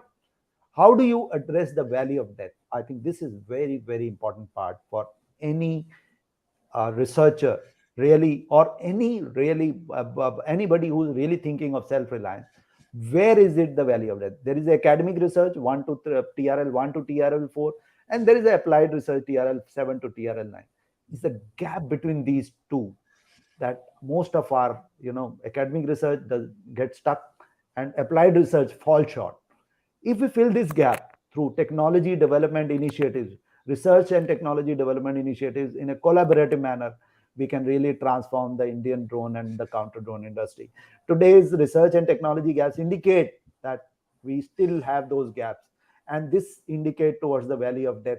Why are the technologies do not fructify into a viable product? This is what we need to do. Enhance collaboration amongst academia. As I said, important player is, have you ever asked a user, or you are doing research based on your academic research, have you got a user on your board who can really tell you, no, what you are doing, there is a subtle tweaking required, your research effort reduces, your output becomes more viable. Dual use technologies. Many people focus only on civil, or they work on military. There are multiple capabilities. They have a capability, but they have not thought about its application. So that kind of underutilization has to be addressed. Global market, I need not emphasize, it is very important for us to grow and achieve the next level. It's a food for thought for my all aspiring students. You want a job in India? You want to work for multinationals? Or you want to create value? You want to create IP? You want to create job for Indians and the people around the world? Can you create a global brand? Do you have an aspiration? You want to be a CEO or an owner? CEO, you are still an employee. But if you become an owner, you become a creator, you create a global brand. This is the aspiration of New India. This is an aspiration of self-reliant India. This is an aspiration of a developed India. Can you take India to that level? This is the aspiration we need to work on. And now I would like to talk about Amrit Kal. Amrit Kal is an area we want to transform from drone to unmanned to wide variety of civil military capabilities, which I spoke. That is the aspiration of Amrit Kal. Today we are dependent on engines. Today we are dependent on many other technology. Can we expand the scope? Look at the drone and aviation collaboratively as a complementary technologies and plan. But what we need is at national level, we need one ministry which takes the ownership, or the nodal ministry of drones and unmanned technologies. This nodal drone ministry is most important. Today, Ministry of Civil Aviation has taken all the policy decisions, but technology development initiatives are lacking. If we have a nodal ministry which is looking at the drone technologies, we will be able to synergize our research development and capability and validation effort. The second aspect, most important part, is having a plan, drone and aviation and counter drone technology plan for 2030 and 2047. If we have these two plans, now these are focused on drone technology, application adopting will be automatically are already being catered to, but the technology part is missing. We need to address this. Scaling up.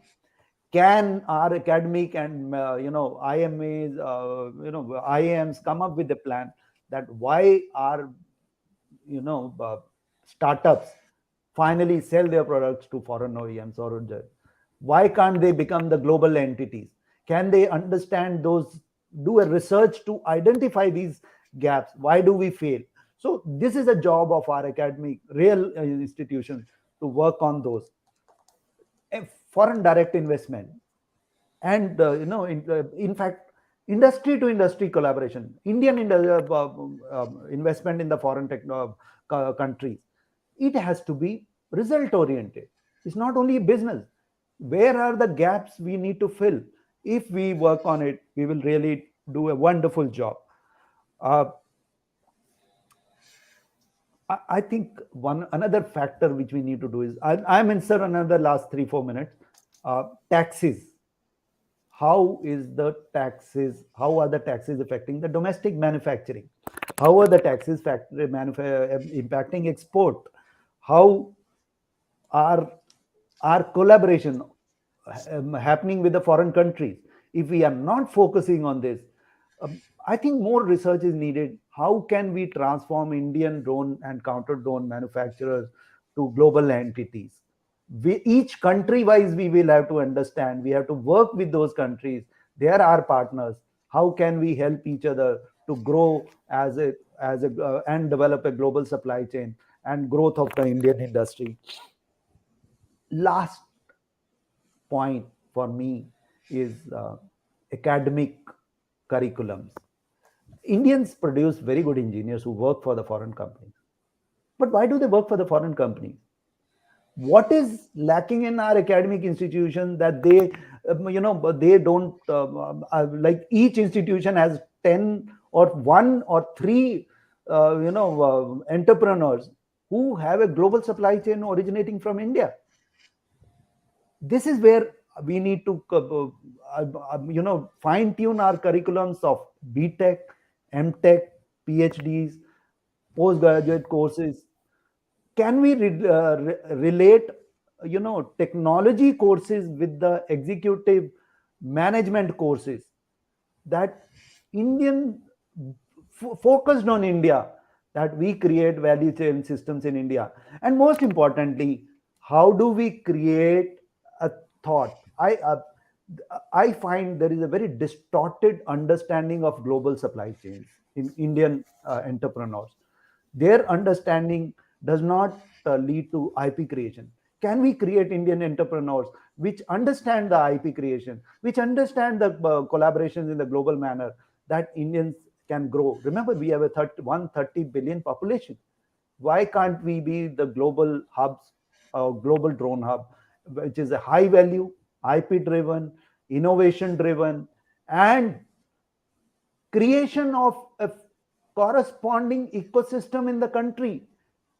The big companies are thinking that why we lack testing facilities. They are standard. They are focusing on standardization. They are working on the supply chains within India and collaborations, focused collaboration with the international partners to become global drone hub. Investment and focus. Sir, I forgot this slide. It was very important. Focused on the startup. Investment and focus on R&D, quality, and certification. Any startup, I still find they lack this focus. They are only on the design development, and that's why they fail at various stages of their growing into a businessman. Their understanding of requirement of users is very limited. In fact, most of them lack knowledge of government initiatives. In fact, they lack the inclination to read those government initiatives. So if you don't have that, so the teachers have a major role in understanding.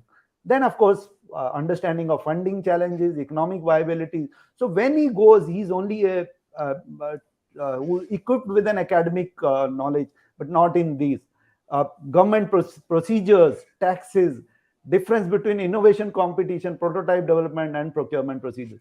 Unless you understand, you cannot succeed. This is my last suggestion to the future entrepreneurs. This world is yours. It is up to you where you take India to. Thank you, sir. Thank you very much. You can come out from the presentation mode. Thank you very much, Group Captain Dr. Rajiv Kumar Narang, Vayu Sena Medal, retired. I think we have to salute you, sir, for a wonderful presentation, and you had a kick-started a very good, journey, and traveled all trajectory which you have seen in your real life and also in the on the ground, and then very safe landing on the ground. So it says that you also said it that you know you covered almost all 5 W's and 1 H. I always, as an informatics scientist, I always say that why, what, when, where, how, for whom, by whom, and how. These 5 W's and H, you have did it very effectively, and this whatever you talked today has to come as a policy paper, because you as an author, policymaker, and also a veteran in the field and practitioner, and you've seen that you have to understand the value of death. And in the last slide, you also said it that you also should face the failure in your journey that can come from a veteran like you, that you have seen it when you play a helicopter over Siachen Glacier, for you that reaching the destination, and you've seen it whether it is a desert, whether it is a Siachen Glacier or the plane, and you are taking off and see the enemy and finishing off and then safe landing back. That trajectory is very important. And today you also traveled in such a manner that unless you bridge the gap of academic research and applied research, if this is not bridged, the gap between these two are not bridged properly, and we will have problems. So we have capabilities. We have to have an integrated global value chain. And I have been voicing this webinar series: challenges in value chain, opportunities in value chain, how to co-create value chain solutions, and how to have an integrated global value chain even in agriculture sector. If our farmer has to get more money, what he produce has to have of you talked about standards and standardization, and the same thing is an application of good practices, good agriculture practices, and what you being produced, it has to go with the standards, with the food stamp. And it is not only that that you should know that what is that QR code, what does it convey, and it meets the requirement, is not that license, it's not the certification, what is it? And I think Dr.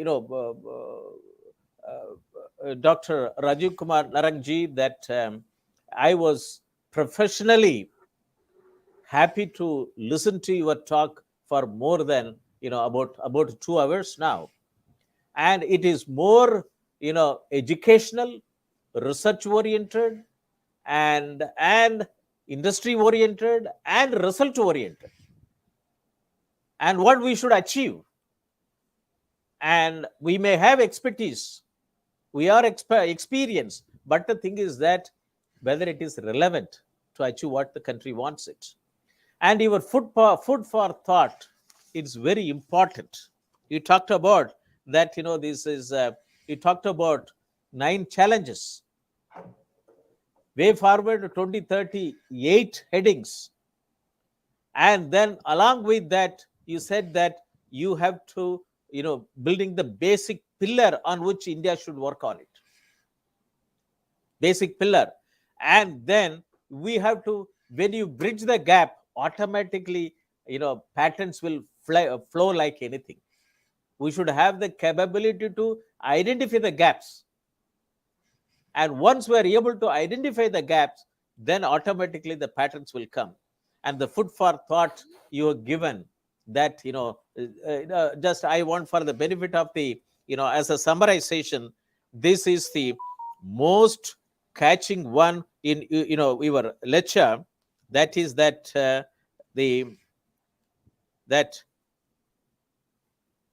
for the young entrepreneurs, choices. As a veteran, you said it. The choices that you choose it, that whether you want a job in India, or whether you would like to work for multinationals, or you would like to start up, create values and sell it to other people, they will become millionaires, or you would like to start up and work towards creating a global brand, integrated global value chain, and be ready for failures, risk management. And and that's why you have not stopped with make in India.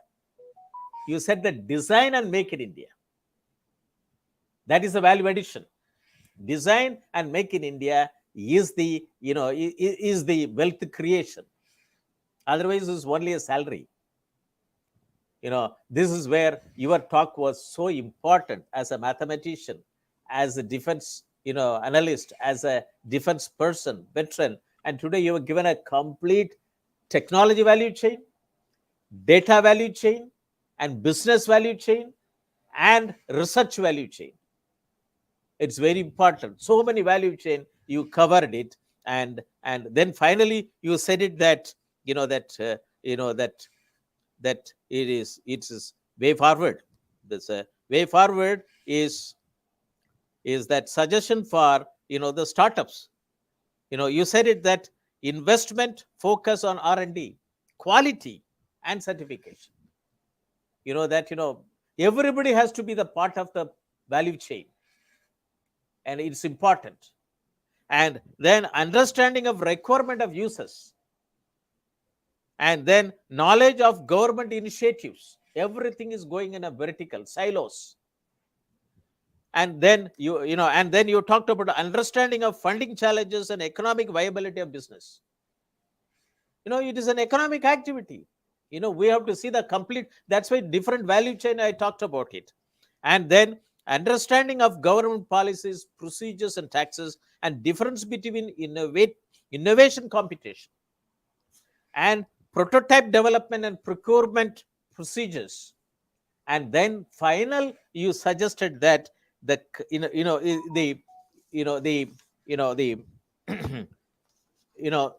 country needs an integrated ministry for drone and unmanned vehicle, aerial vehicle technology.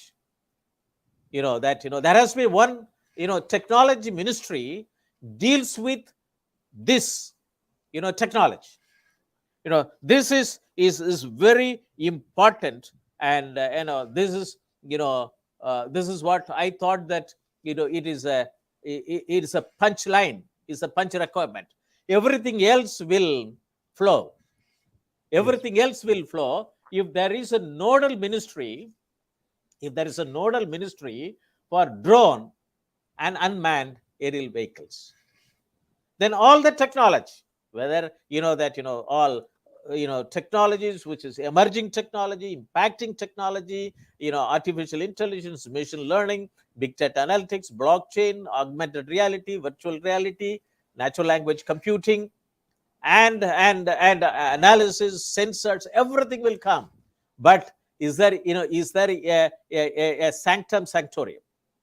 It is a place where we can look forward, we can look towards, not the different. Now 35 agencies, 12 ministries has to coordinate.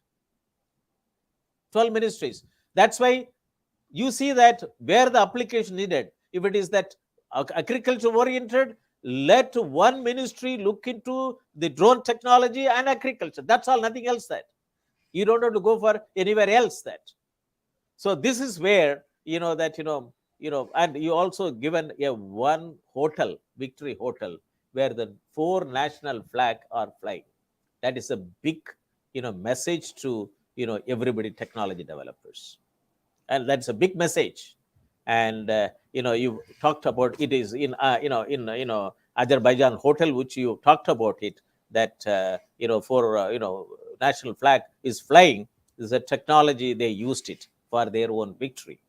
So it is today, you talked about it, and today's topic, you talked the important talk, it is a platform from the International Webinar Series on Open Source Digital Technology for Self-Reliant India.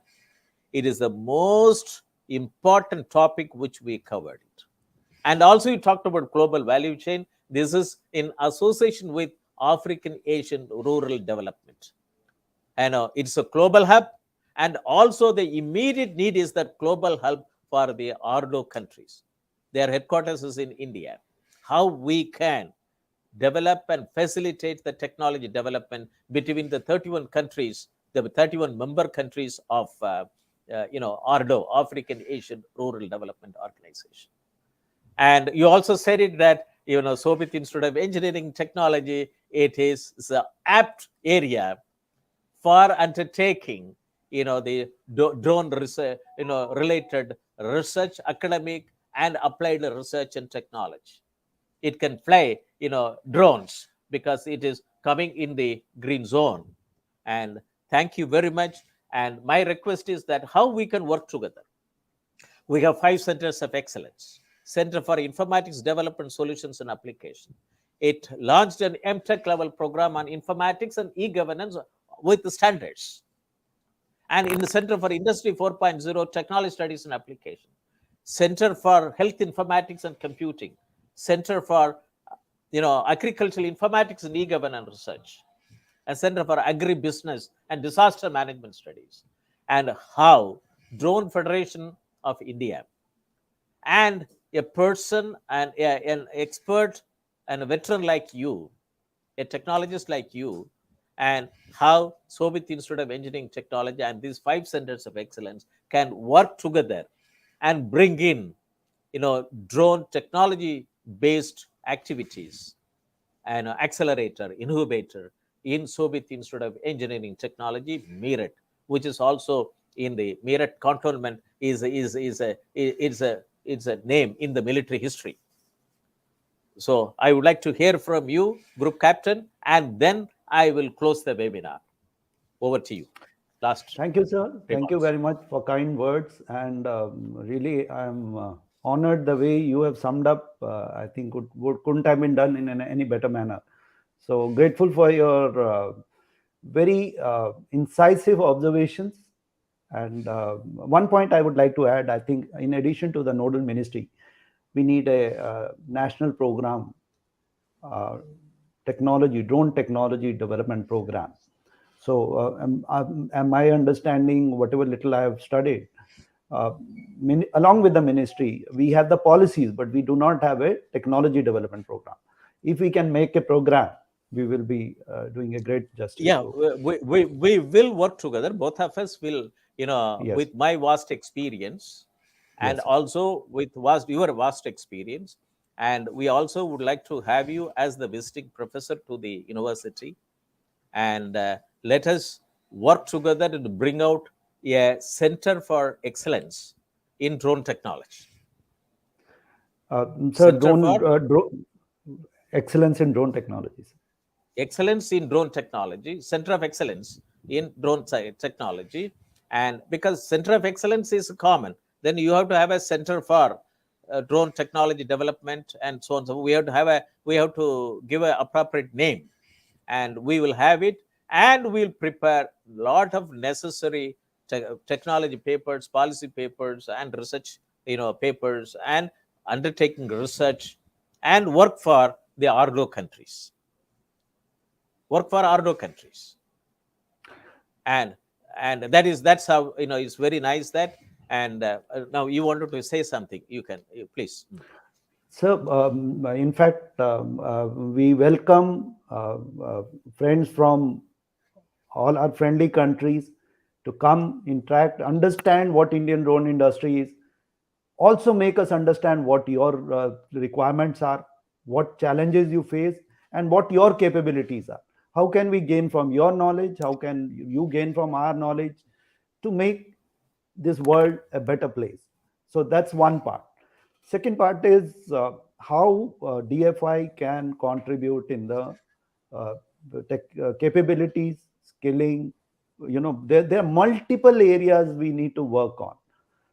So as I have laid down, I'm sure there are multiple areas where there is an opportunity to learn from your experiences, as well as ensure that the work done by engineering and academic institutions is focused on the gaps and capability development, which really contributes to the further growth. And in fact, many international players, if they have the capability, we would be happy to work with them to move forward in various domains, because India needs every friend, every capability, every potential existing in our academic institutions and or our friendly countries. We are there for the larger good of the people, and we want to move forward. We also want to ensure that our security interests meet and our friendly countries' their security interests are also met. If we can contribute in any small manner, we'll be happy to offer our services, because we have to make this world a better place and ensure we contribute in many manners. We have to, as we have said, there are multiple areas where academic synergy between academic institution and industry is needed. We will help Shobhit Institute or any such institute which wants to really contribute in our academic institute, capability development, to work together and use the collective capabilities and excellencies for the making India a high value drone hub, making India a developed nation, and having much greater capabilities by the time India becomes, by the time during the period of Amrit Kal, by 2047, we not only have a drone but multiple capabilities which can not only meet the requirements of India but many other friendly countries. Thank you. Thank you very much, Group Captain Dr. Rajiv Kumar Narang, Sena Medal, and it's your wonderful talk and a thought for way forward and thought-provoking address. And we'll work together. And with this, I would like to thank our Honorable Chancellor, His Excellency Secretary General Ordo, Honorable Vice Chancellor, faculty members, and the participants from both in India and abroad, for making this international webinar series on open source digital technology for self-reliant India success after success in every week. With this, I would like to close the webinar and leave the studio. Thank you very much. Thank you. Thank you very much, sir, for giving me an opportunity to meet this great audience. Thank you. Thank you.